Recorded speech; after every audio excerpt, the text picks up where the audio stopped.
Hello, welcome to the 6th episode of the 10th series of the Temple Surf, the podcast. Today with us is surf photographer Patrick Stacey. We discuss with him about photography, surf, surfer, and the idols, and much more.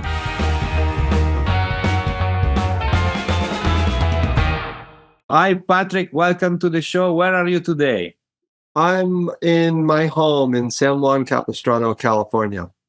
Fantastic. So, how is the surf these days over there?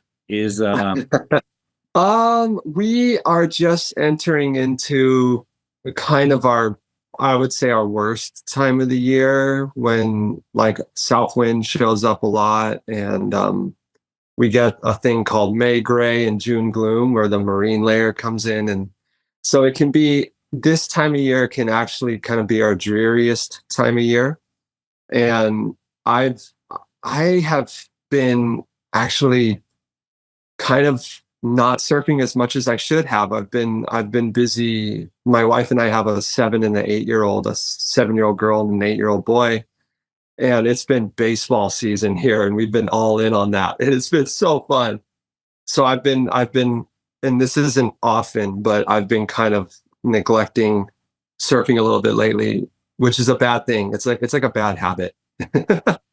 I mean, it comes first always, right? So it's amen. Yeah, amen to that. That's family first, and that's what I was taught growing up, and that's what's been the biggest blessing for me. So, but it's the water will start to warm up here soon, and so we'll be all day beach days with the family down at Doheny and Salt Creek very soon here. Not bad. Nice plan. Your kids are surfing or no? They like to go on the waves or they do. They it's a tough sell when it's cold and we're coming out of our coldest time of the year. And so I don't push it too hard. But yeah, no, just last summer, my boy got to the point where like when we go to Doheny, he'll just pick up his board and paddle out on his own, which is, for me, that's a huge deal because surfing has given me so much throughout my life. It's like a friend for life, it's always there for you. And you hope as a parent to pass that, something that's that special, you hope to pass that on to your kids. And so my daughter too, she she got a taste of surfing in Hawaii and Kauai. And so that's kind of like, it's all warm and just everything's perfect. And so when it's cold here, it's a little bit of a tougher sell for her. But if her friend, like we just go to the beach with friends who also have kids that surf and they all just kind of go out there and play together. And that's usually when she'll gravitate towards it the most. But she's not quite like picking up a board and going out there on her own. But I believe she will. I can see it. You put the right steps. You gave them the right steps to follow, and then it's their turn to get stuck and start to surf. And there will be maybe a time, they will tell you, "Dad, I'm going to surf. Can I come with you?" No. That would be the best thing ever. Yeah, no. I'm trying to play the long game, but the fact is, I think any parent will tell you it's challenging. You don't want to push too hard because we've all heard the story of parents who push too hard and the kid never wants to do it. But at the same time, our water here it's not Hawaii water. It's not perfectly clear, blue, warm water. It can be, a lot of times they're in wetsuits, and so I certainly wouldn't want to not push at all. And for them to grow up and be like, "Dad, why didn't you like try to get me to surf?" You know what I mean? When all their friends are out doing it. So it's just finding the balance of what works, and how to help them find how special surfing in the ocean are. Yeah. And then sarà quel che sarà. I mean, they will what has to happen will happen. If they like it, they like it. Otherwise, at least they had the chance, to be. Yes, exactly. Yeah. No matter what, I got their back at the end of the day. But yeah, I mean, I think it's not wrong as a parent to hope. That's all. So the first question that I ask everyone on the show is, what is the most important thing in surfing? I think the most important thing about surfing is to stay grateful. Surfing in the ocean are a blessing, and every wave that comes our way is a gift. And if we can remember that every time we go surfing, we'll have a much happier experience and we'll avoid becoming entitled. Talking about surfboards, what was your first dream surfboard? The one that you wanted to have or to buy, or that has been gifted to you when you were a kid.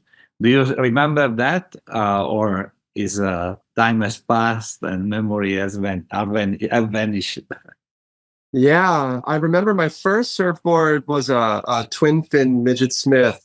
It was very small, but it was perfect. It was like something he would have shaped in the 80s. And so it was real thick and just had a lot of foam, which is really what you need when you're learning to surf. And but that was like just a hand-me-down board that my dad would have just been like, here, ride this one. I don't know why he would have even had that board. It was so small for him. He probably found it somewhere and was like, "Oh, this will be perfect for my kids." But then I remember going in the Becker surf shop when I was a kid, and there was some like I don't even remember who made the board, but it was right when I was starting to like I was probably starting to think I was good at surfing. And I remember I saw this board and I was like, oh my gosh, this board is going to be amazing. I don't remember what it was. And I begged my mom for it. And she stood her ground and didn't let me get that board, which was good because she was planning on buying me like a custom surfboard for Christmas that year. So it was that tough parent situation where you got to tell your kid no, but you can't tell them that they have this good thing coming to them, you know? And so that Christmas, me and my brothers, we all got custom Terry Sennett surfboards. Terry Sennett's a local shaper here. And at the time he was shaping for Infinity surfboards. And so, but yeah, that was like my first board that was like for me and it was mine and it just felt like the most exciting thing in the world. Not bad, not bad. Definitely. Yeah. Yeah. I'm sure it was disappointing when your mother said no, but then a few months after, you are the happiest kid in the street, isn't it? So Yeah, exactly. I mean, I should never walk into a surf shop expecting my mom to just buy me a board, but for whatever reason, I just was like, I wanted that board so bad. But yeah, she had a plan and it worked out amazing for everyone. So so now we know that how you were like able to go first into the water to surf, but how was the transition in to surf photography? What you were passionate of photography, and then you ended up mixing the two things together. How did you start? I think most surf photographers have like a similar theme in their life. For me, and I think this is the one that the way most people experience it is I fell in love with surfing. I mean, my dad had me surfing when I was 5 years old, and it wasn't until I surfed all my life, and it was always my favorite thing to do. And it was always like I always knew who I was. You know, I was a surfer. But in high school, they put me in photo class when I would have been about 15, 16 years old. And it was sitting in photography class reading Surfing Magazine that I started to realize that the same name, like the same general names were appearing in the credit of the photos. And that was where I came up with the notion of becoming a surf photographer.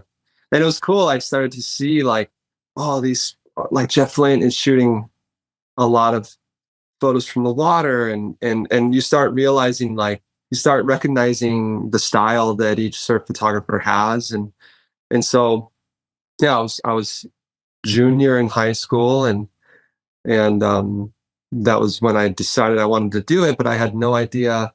I had no idea how to start. This was, I mean, would have been 1999, I believe, would have been about the year. And so you couldn't look up on Google like where to get a water housing. So I finished out high school, and when I finished high school, I ordered a surfboard, and I'm coming back around. I'm giving you the long story here. Sorry about that. But when I finished high school, I ordered a surfboard from Cordell Miller, who is a legendary local shaper here. He's one of the kindest souls on planet Earth. But I ordered a surfboard from him, and they asked me if I wanted to work in the store. I didn't know. I mean, because I didn't know any pro surfers, I thought, well, geez, this might be a kind of a way, because it seems like the surf industry is a bubble, and this kind of might be my way to get a foot in the door. And so they had me just sitting at the front desk, kind of basically doing nothing, but just being there, answering calls and doing whatever. And one day I'm sitting there reading surf magazines, and the phone rings, and the voice on the other end asks for Cordell, and I go, well, yeah, he's here, but he's shaping in the back. Can I tell him who's calling? And the voice says, this is Flame. And I knew who Flame was. At the time, he was the photo editor of Surfing magazine, and his photos were everywhere. So I went back and I got Cordell, and while they were talking, I'm not like a very assertive person. I'm not good at like seizing opportunities, but this was one moment where I was able to do that. Cordell and Flame were talking, and I pulled on Cordell's shoulder. I said, hey, could I just talk to him for a little bit when you're done? And he goes, yeah. So he hands me the phone, and I just go, hey, Flame, my name's Pat, and I want to learn how to shoot surf photos. And Flame goes, okay, you shoot this kind of film, you get this kind of camera, this kind of a lens. Well, I mean, he goes, you shoot Velvia film, get a 15 millimeter fisheye Canon lens, go get a Canon EOS 630 body, and then you call this guy named Dale Kovatich. He lives out in the mountains, but he builds the best water housings in the world. He goes, do all these things. Make sure you don't pay Dale until he hands you your housing, or else you'll never get it. And once you have all that, meet me down at Salt Creek before sunrise. And so that started my education in surf photography. And so I had to be down at Salt Creek before sunrise every morning. It didn't matter if it was 1 foot or really good. If the sun was out and I wasn't there, I was in trouble. So Fantastic story. And well, it's as you said, like taking a chance sometimes pays off, and you had the chance to speak with him, and then he ended up being creating a career for you. So it's great. It's crazy. It's like I mean, I was just a voice on the other end of a phone, and you can imagine this guy's getting photos from Jeff Hornbaker and Pete Frieden and Chris Van Lennep, and he has time for me. It's like he gave me the keys to the door to my dream job. But that is a part of in the surf culture. There is this word that is aloha, right? And yeah, applies to a lot of things, and it applies also to a way of passing the stock and helping people out, and so maybe in that moment, like you were not expecting for him to be such courteous for you, like so kind, and it ended up that he just practiced what aloha in reality means, and allowed you to learn something that he knew that for you was totally new, and that is it's amazing. It's not a lot of people do in general, but among surfers is not is not a very rare thing. You know, a lot of surfers, they try to help as much as possible. Yeah, no, I mean that was Flames Aloha for sure. You know, and my story, there's so many people who have the same story as or a similar story to mine with Flame. I don't know of any surf photographer who shared so freely and openly and created so much opportunity for other surf photographers as Flame did. You know, he's yeah, I just I don't know, and I'm if I'm wrong about that, I'm sorry. I'm sure that there are other people out there who have done amazing things, but that was like what Flame was known for, and the list of names of people he did that for is incredible. Guys like Aaron Chang and Jeff Flint and Pete Fraden and all it's incredible. Some of the best surf photographers ever in my mind, you know. And so and he just never stopped doing it. He never stopped doing it to the day he passed away. It's such a special thing. But yeah, he was the epitome of aloha in the surf photographer realm. Definitely. And I was thinking, you know, when you were describing these moments about reading a Surfer magazine, you know, and at that time, you know, it was really like something, you know, going and buy the magazine, going through every photo, going through every article, every word, every advertising, everything was interesting in the magazine. And today, there are very few magazines still alive, still printing. Mhm. So today, for a young surf photographer, what is the reference? Has to be Instagram, has to be social media, or there is something on which we don't know that is.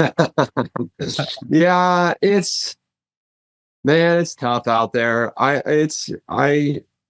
don't I mean it's gotta be it's I think it's weird for everybody from my generation to watch all of that go away the way it has and for it to evolve into what it is now. It's certainly that's been challenging for me. Instagram's not I have a hard time with it. But I think I know for me, I subscribe to the Surfer's Journal, and every time that magazine shows up in my mailbox, to be honest, I get the same feeling that I used to get when Surfer and Surfing magazine would show up in my mailbox. It's so exciting, and so yeah, for the youth, you got to find inspiration where you can get it, and I think you got to be careful to not. It's there's certainly inspiration you can find on Instagram, but it doesn't start and stop there. You gotta dig a little deeper and find it in a place like the Surfer's Journal, or look outside of even just surf photography. You know, look into other realms of photography or art, any kind of art, and find it there. Because if you just are sitting there flipping through Instagram, I don't know that you're gonna really like. I just don't know that that's the best form. Like that's the best thing to sort of feed that creative pursuit. You know. Yeah. That's just my opinion. That's everyone who knows me knows I have a hard time with the Instagram thing.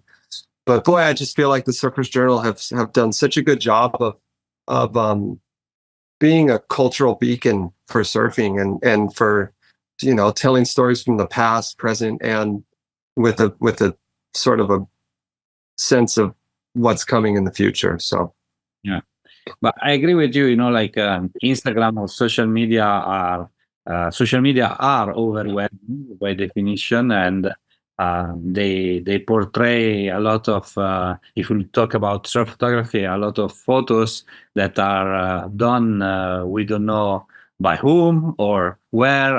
yes, Uh, yeah, many filters, because also there is two topic, you know, one topic is the journalism, if you want to say that approach, you know, so creating an article and completing it with photos, or vice versa, having a great photo and writing a great article. about it. And the other point is the technology that before you were talking about, I need to buy a film, right? And now Yeah. SD card that keeps like thousands of pictures inside. And before you carry films and changing them maybe on the beach and exposing them to light. And it was kind of a totally different way of shooting, right? Oh yeah. Yeah. 100%. Yeah, it was completely different. We've all benefited from that, and it's also caused challenges, you know. I we've all kind of heard photographers sort of tell the same story about how everyone's a photographer now, and it's easy for someone who's not committed to doing it to make a good image because you whatever all the benefits of digital. But yeah, it's still like, I think that, yeah, there's been positives and negatives to the whole thing, but at the end of the day, I think we've all benefited, at least on some level, from the digital thing. It's hard to not get down about it because it's accessible to everybody now. But surf photography is like it's the funnest thing in the world, and so back in the days of film, when you got a really good surf image, you had to work so hard for it, and it felt so special. And now, because it's much easier to get a surf photo that you might be really happy with, it I don't know, it doesn't feel like maybe quite as as special as, I don't know. Oh man, I don't know. I Don't see want. what you mean. I see what you mean. But for instance, today, you take a picture and then you can edit it in Lightroom, or even worse, if you have a picture with iPhone, you can edit with so many app and stuff. While I think the photos back then were more original because first of all, there was a risk involved with it of not shooting the right way, of overexposing or underexposing, and there was like less technology that was helping you to take a perfect picture, right? And today there Yep. is a lot of help that comes from technology. So I see what you mean when you say that pictures back in the days were more, they had more charisma, if you want to say, than pictures Yes. today, because the level of difficulty in order to reach that precision were much bigger than today, where the technology, of course, like you said, it's great because it's helping professional and non-professional, of course, but also it makes the images maybe less special, less special than they were like maybe 15 years ago. Yeah. Yeah. Thank you. Now, what you said is helping me clarify in my mind what I was trying to come up with. Uh, I think that the feeling of getting a good surf photograph will always, it's a feeling I'll chase for the rest of my life. I'll do this till the day I die because I love it, and I love that feeling and just that whole pursuit.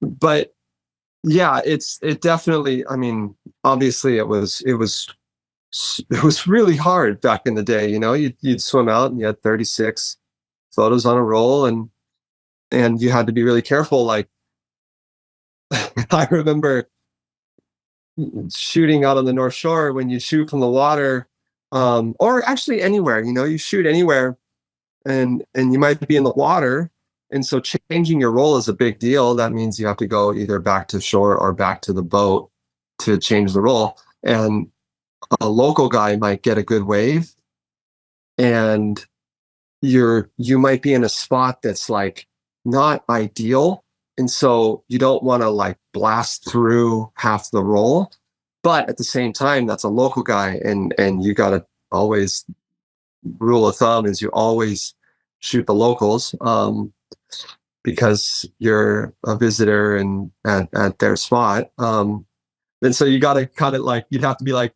click, click, click, click. But you couldn't be like, you got to kind of be a little selective about it, but make sure that you capture a few images, because that's the right thing to do. And they might be asking you about it later. But I also, there's the negative things that people say about digital photography. But if I'm totally honest, I guarantee a lot of images that are really special to me, I wouldn't have been able to get them if I'd been shooting film, because I would have been on the beach changing the roll, or I wouldn't have been able, like a lot of times with water photography, you kind of gotta like blindly shoot, and we had to be like selective about when we were kind of letting the camera fly. And I probably would have decided not to shoot certain moments, and missed some fluky image that would have missed it altogether, And so I think, in all fairness, if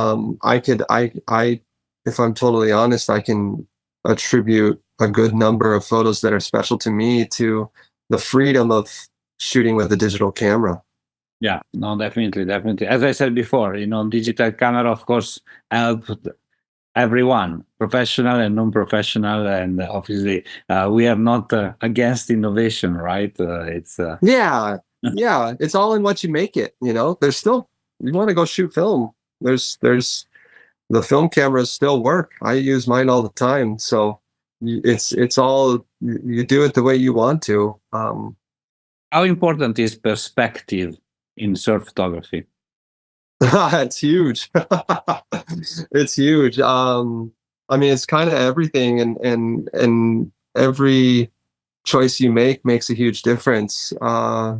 There's certain rules of thumb that a lot of the great photographers and photo editors have come up with that work really well.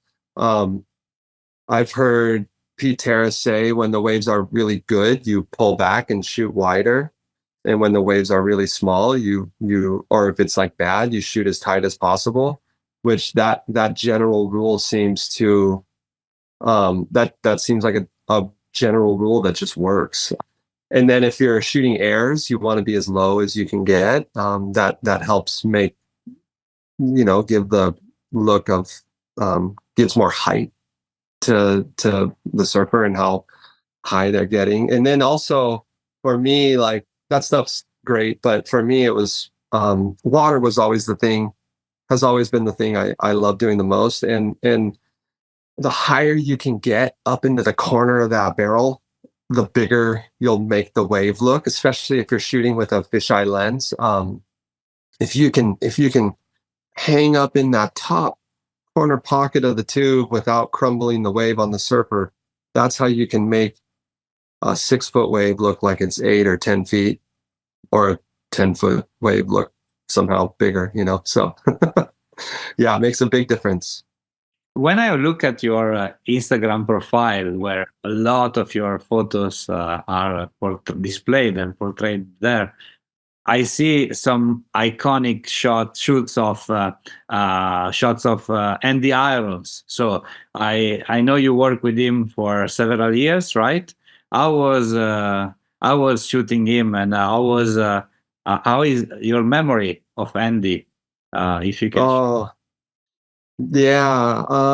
Boy, I was fortunate enough to spend the last 5 years of Andy's. I spent a lot of time with Andy over the last 5 years of his life. We traveled the world together, and my relationship with him, my wife's relationship with Lindy, his wife, all of our whole entire thing was more to me than any and every photograph I ever took. He was a dear friend, and it was wild. I mean, it was a wild time. When things were good, it was the happiest. Like, if you were having fun with Andy, you were having the time of your life. And also at the same time, we all know it also at times could be really challenging. When things went dark, it was really hard. It was hard for him and everyone around him. It was and I'd never been around anything like that, and so I didn't really know how to handle it. It was really sad and challenging. But boy, oh boy, I mean, the good memories far outweigh the challenging ones. And he he was so good to me. I don't know why, but I remember the day I met him really clearly. We were in Tahiti, and I had just gotten hired by Billabong, and I was nervous. I knew I'd have to meet him, and I was like, this guy looks crazy to me. And I'm just like, he's just gonna think I'm some dumb kid from Orange County, and this I don't know how this was gonna go. And Dino was Dino, and Dino is like a second dad or an uncle to me. He's like Flame.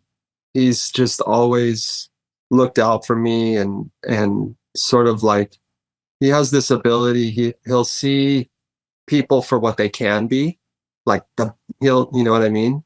Not He sees them for what they are, but he also sees what they can be. And Dino did that with me, and it radically affected my life, my entire life. But anyways, Dino had gotten me hired by Billabong, and we were in Tahiti, and so he's like, hey, we're gonna go meet Andy. And so we go to Mommy and Poppy Mahoney's place where Andy was staying, and I'll never forget it. We're like kind of there, and I hear a voice, and I was like, oh my gosh, that's him. And this curtain pops open, and there he is. And so Dino walked me right up to him, and introduced us and said some nice things about me. And Andy really just kind of took me under his wing. He always looked out for me. He had a huge impact on my life and my time at Billabong, and we had the best times. But I don't know why, but he just would work with me a lot. And he was real, and he didn't need to do that. I mean, he was chasing world titles, and he had bigger things on his mind. You would think he had bigger things on his mind than surf photography, but I think because he grew up reading surf magazines, he always loved the pursuit of making a good surf photograph. And so he was so fun to work with. And so, I mean, he was one of probably the most exciting surfer I ever shot, because you never knew what he was going to do. And his raw ability was unlike anything I've ever seen. I would say him and Shane Dorian were probably the two most exciting surfers I ever got to work with. Wow, fantastic. And so you traveled the world for Billabong, following Andy Irons and other surfers, right? What was the Yeah. most memorable trip for you? Oh, yeah. My most memorable trip was it's funny, I had been in Australia for the drive-through, those drive-through films. What's that? What is the drive-through? Oh, the drive-through are these really fun films that Greg Browning and a group of guys would make, where they would get like characters from the Momentum generation, mostly like Donovan Frankenreiter and Rob Machado and Pat O'Connell, and I mean a lot of guys. I remember Barney was on one, and so we had been doing, and anyways, they would get these characters, and they would go to like Australia or California, and they would all hop in a RV, and they would just drive around and look for waves. And the film was equally as much about their character and the way they are on the road as it was about them surfing. And so those were always real fun films. But anyways, I had been in Australia for, I think, one of the later drive-throughs that they did. And then I came home, and I'd been home for like a week, and the guys from Billabong call me, and they go, hey, you're going back to Australia.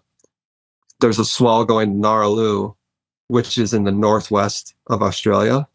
And it was with Andy, Joel Parkinson, Aki, and Luke Egan. And I mean, I had been traveling with those guys for a while, but it was still so exciting to do a trip with them because they were the greatest, they were your heroes growing up. And so, but it was funny. I turned right around and flew back to, LA to Sydney, Sydney to Perth. And then we got in a car. I remember we get to the airport in Perth, and Andy was already in Australia, and him and Joel and Louis and Ock, and then the rest of the team pull up and they pick us up, and we drove north for 12 hours up to the desert. And the waves were pumping the whole time. We were there for 5 days. And it's funny, we went there primarily to surf the left tombstones, but the best session we had was at this right around the corner called Monuments. And it was for me, it was one of my scarier swims. Just getting out was just felt so treacherous and scary, getting out and getting back in. Once you were out in the water, it was pretty safe, but the wave was like backdoor. It was kind of this slab right. And so watching, I mean, it was Andy and Joel, and then me and a water cinematographer named Dueno. Oh, and John Frank. Oh my gosh, I can't believe I almost left that out. John Frank. In fact, the reason I got the courage to swim out that day was because John Frank and Dueno went first. And so I don't know if John listens to podcasts, but he is the reason I swam out that day. But that whole trip, it was I mean, basically traveling to the other side of the world for only 5 days, but camping in the desert with those guys. And especially after Andy passed, it was like, well, that's forever my best surf trip. It's so special to me. Joel. I mean, the whole Billabong thing. We were like a traveling family, and so Joel and his wife Monica and their whole family were family to us as well. And so it was really that cast of characters. It was a really special trip. And talking about advices for that you received, and advice that you would give to a young surf photographer, what are the best ones? Let's say what is the best advice that you received, and what is the best advice that you would give? The best advice, the best advice I've received would probably have to come from my parents, to treat others the way you want to be treated. And the best advice I would give is probably the same: to treat others the way you want to be treated. I think there's a thing that one, yeah, that works, right? Yeah, I think so. I mean, honestly, looking back at my career, it's my relationships with the people I worked with that mean the most to me. They mean more than any surf photo I ever took. And I think that my parents teaching me that from a young age, I hope, is the reason why those relationships are so special. I think honestly, as a photographer, there's a tendency to, and maybe this applies across the board to just humanity in general, but there can be a tendency to treat people as a means towards something better. And, if you're taking pictures of people and you just see them as a means of some sort of like personal ambition, I just don't think that that's the right way to go about it. I think that if you photograph with care, for the people care and respect for the people that you're photographing, I think that just leads to a better relationship and a better image. There's the reason that like Todd Glazer is able to get the images that he makes of Kelly Slater is because Todd is one of the most genuine, kind-hearted humans you'll ever meet on planet Earth. And Kelly knows that in Todd, he has someone he can trust to get good images, but also someone that he can trust to do the right thing by Kelly. I think that relationship is exactly why they're able to make those images. And I think, I mean, if I'm totally honest, Andy knew in me he could trust me. He knew I wasn't gonna go behind his back and do anything weird. I he was my friend and I loved him, and I always wanted to do right by him. And so I tried to. I hope I was. I hope if anyone listens to this, they agree with me. And I hope I was able to do that throughout my career. Yeah, of course. I think people can relate to that. Again, we go back to being a good person and help others if you can, and Yeah.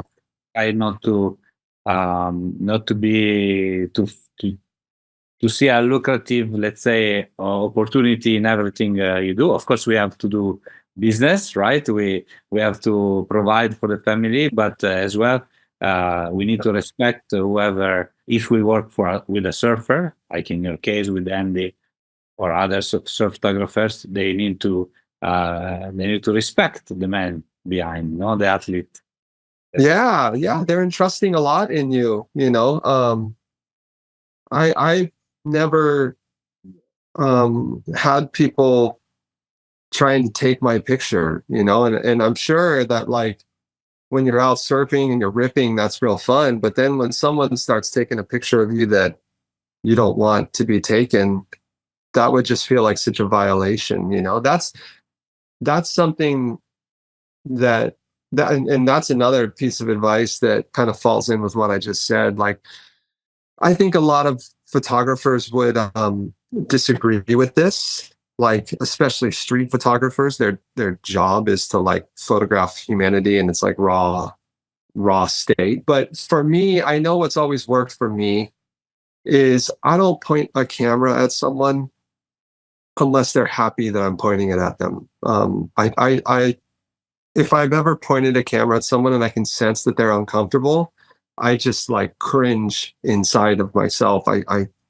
it's like the worst feeling in the world. And I know that a lot of like some of the greatest photos ever taken were taken in really uncomfortable situations. And so I think that rule doesn't apply to everybody. I know that some people are just able to make incredible images in those sort of tough situations. But for me, that has worked really well, and it feels like it's perpetuated what I hope, like the kind of imagery I hope to make is to only point a camera at someone if they're stoked that I'm doing it, which works really well in surf photography because every surfer would just love nothing more than to have a good photo of themselves. So Yes.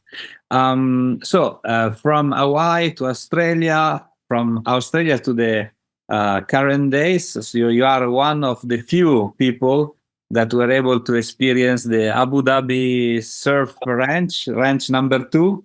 yeah.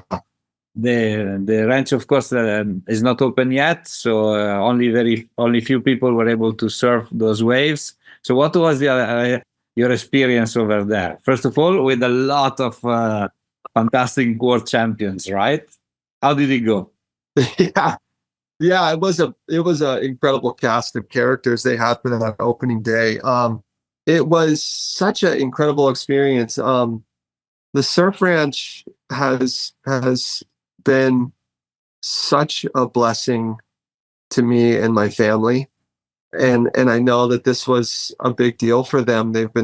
I mean, there's a large number of people who have worked so hard to make the Abu Dhabi thing come to life, and it's so cool that it's finally worked out, and that it worked out well the way it has. But it was really interesting experience going over there. I mean, I've traveled through. I mean, I think. Well, let's see. Morocco and Indonesia were the two primary places where I got to experience Muslim culture, but traveling to the Middle East like that, I just felt so unique to anywhere I've ever been. It was really a special experience. There was a local guy there, and I don't remember his name, but he was so rad and so hyped on surfing.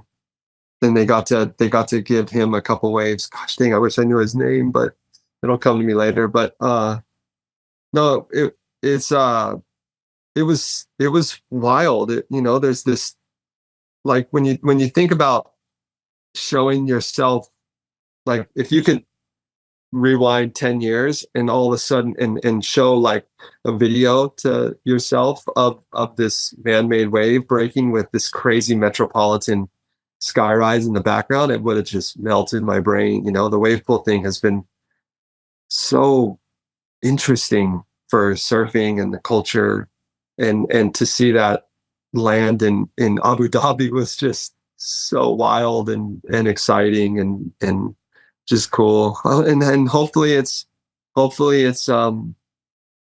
the people living in that area.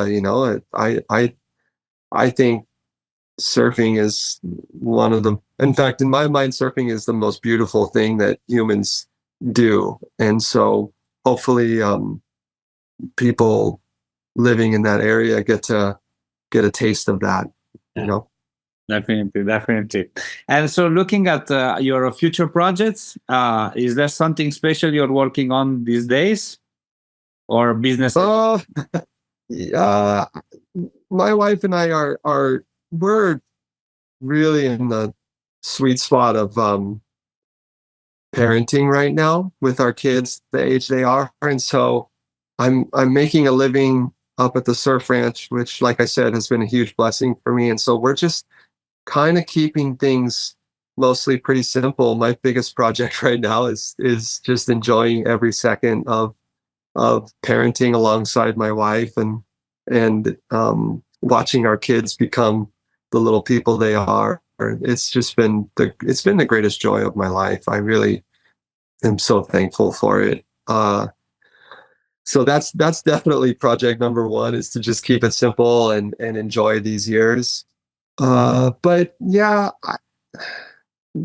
I mean, not nothing really in particular.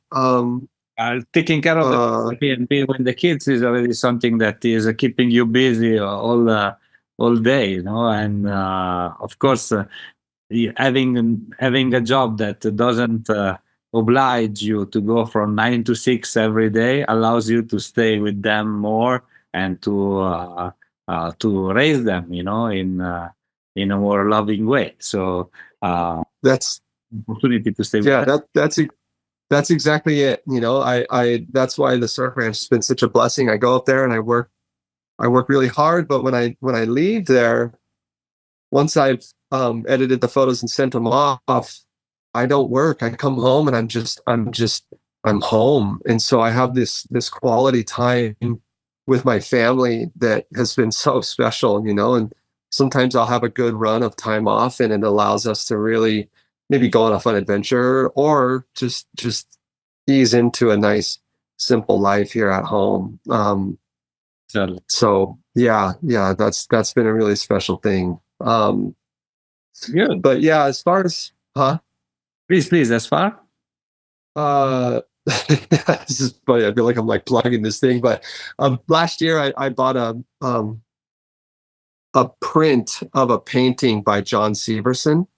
Okay. And I wanted to frame it and put it in my house, but I couldn't find a frame anywhere. And I knew what I wanted the frame to look like. And so I just went, you know what, I'm going to try and build a frame myself. And so I pulled the saws out in the garage and made this little shadow box frame. And I thought, well, after I made it and put it on the wall, I was kind of happy with the way it came out. And so I thought, well, this might be kind of a cool way to sort of bring photos to life, because, these days we used to pursue like getting a photo in the magazine. And when you would see your image in the magazine, it was such an exciting feeling. And that's obviously mostly gone now. And so I don't get much of a thrill out of putting a photo up myself on my own Instagram. But when I can like make a print for someone, that's a pretty special thing. It feels like you're bringing a photo to life. And so I've been making these during the off season while the wave pool was closed. I was in my garage just making all these shadow box frames. And so that, I would say, really is my next kind of thing is maybe making these framed photos that are like ready to hang on your wall. So we'll see if that pans out or not. But it's a lot of fun making them. It's cool. I'm just working out of my garage. It keeps you busy. We're gonna finish our Yeah. we're gonna finish our interview with a short Q&A session, question and answer. So please answer the first thing that comes up to your mind. Okay. So the All right. best surfboard that you ever rode. Oh,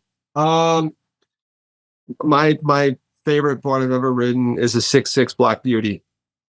Merrick Black Beauty. I love that board so much. And I've gotten I have one now. The Godowskis brothers gave me one a couple years ago as a gift, and it was my favorite board. And then sadly it broke. And so, I was fortunate to get my hands on another one. And I think I've probably gotten some of the best waves of my life on those boards. And then if I could also say, what's that? It's a legendary board, the Black Beauty. It's a legendary board. Yeah. Yeah, and it kind of, I feel like it. What's that? Was a Tom Curran board. He won the world title. Yeah, I feel kind of silly carrying it down to the beach because it's such a sacred thing. But boy, the board just rides exactly the way I want it to feel. You know what I mean?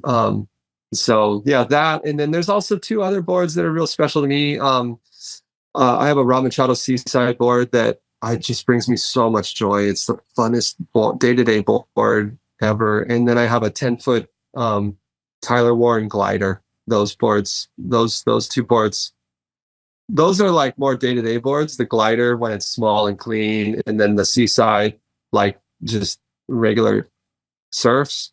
And then when the waves get good, it's that 6'6" Black Beauty. Favorite shaper of all time? Oh, can I pick two? Yes. Okay, cool. Thank you. That's gonna be hard.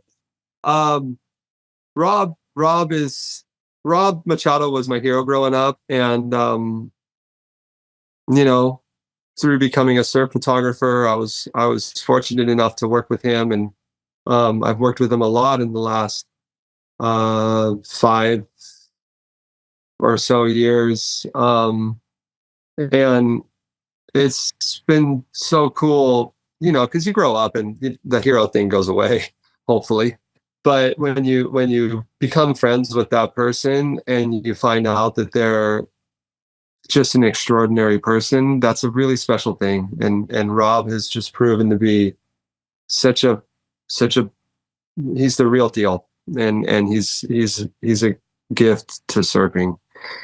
And it just so happens that he makes some of the funnest surfboards ever.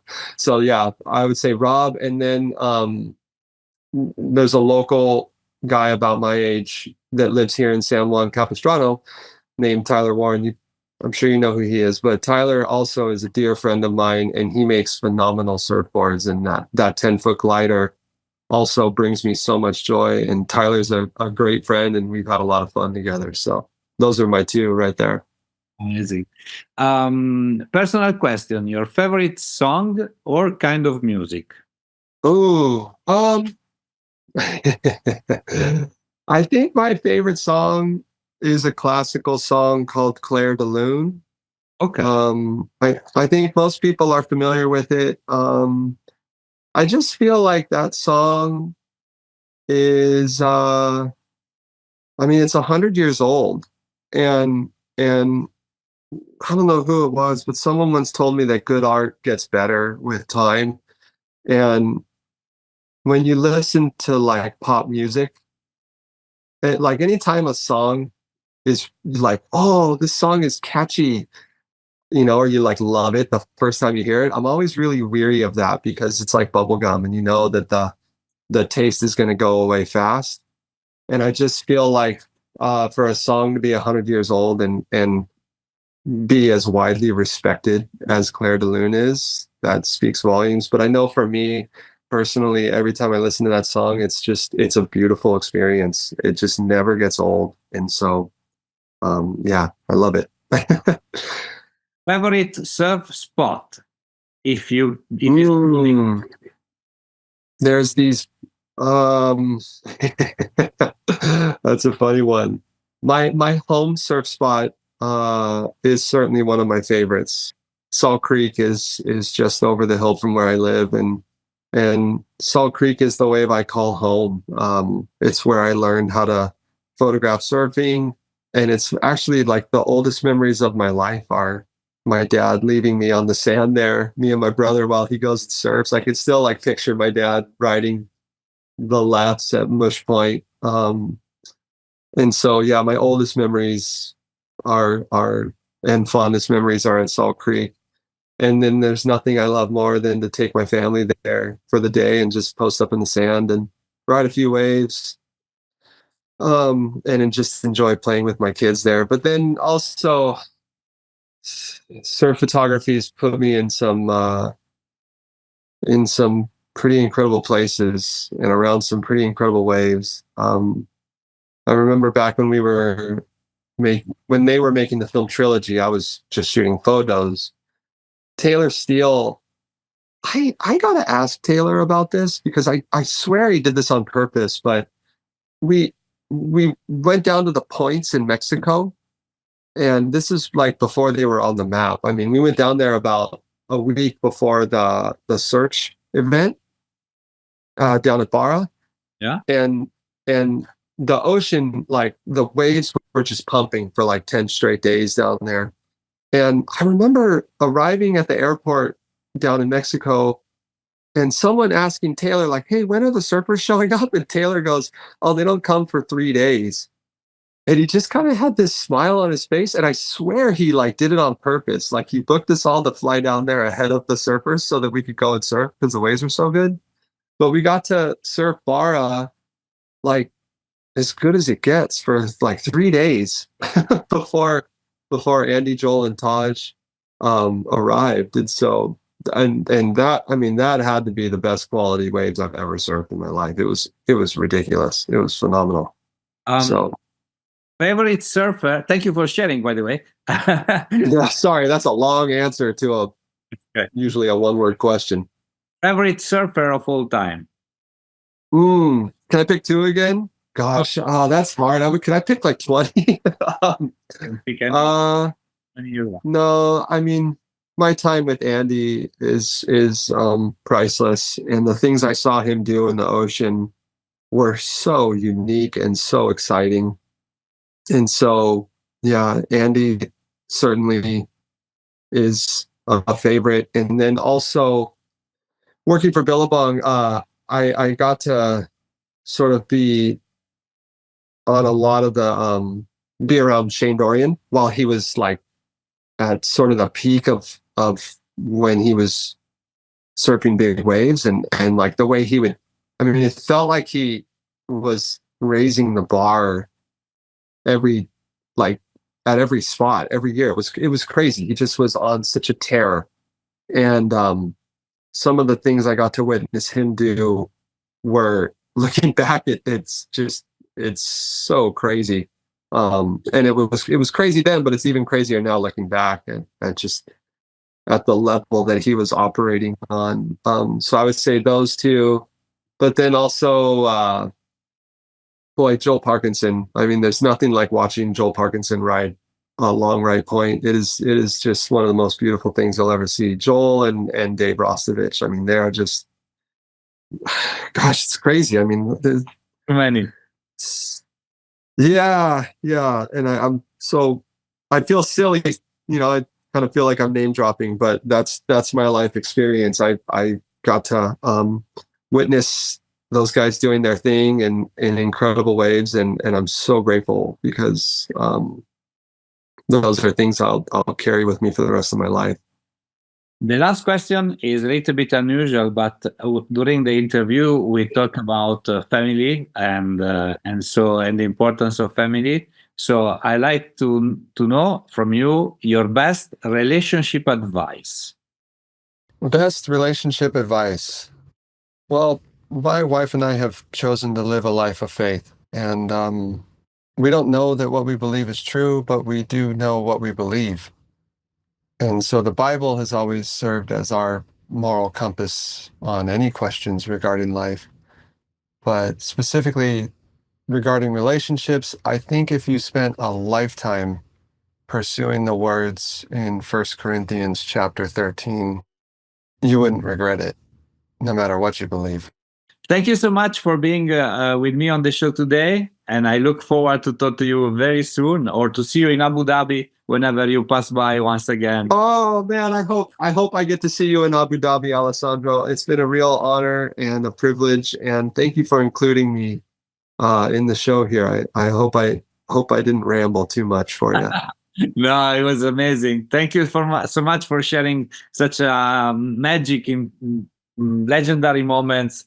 We had Andy Irons, but not only him, all the rest of the crew, and Billabong and much more. Oh, right on. Well, so say hi to the family. thank you. It's Talk to you very soon. All right, you too, Alessandro. Thank you, brother. Wow. Take care. Thank you.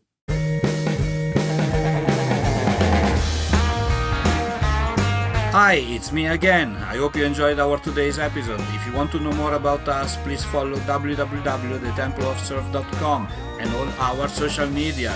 Mahalo!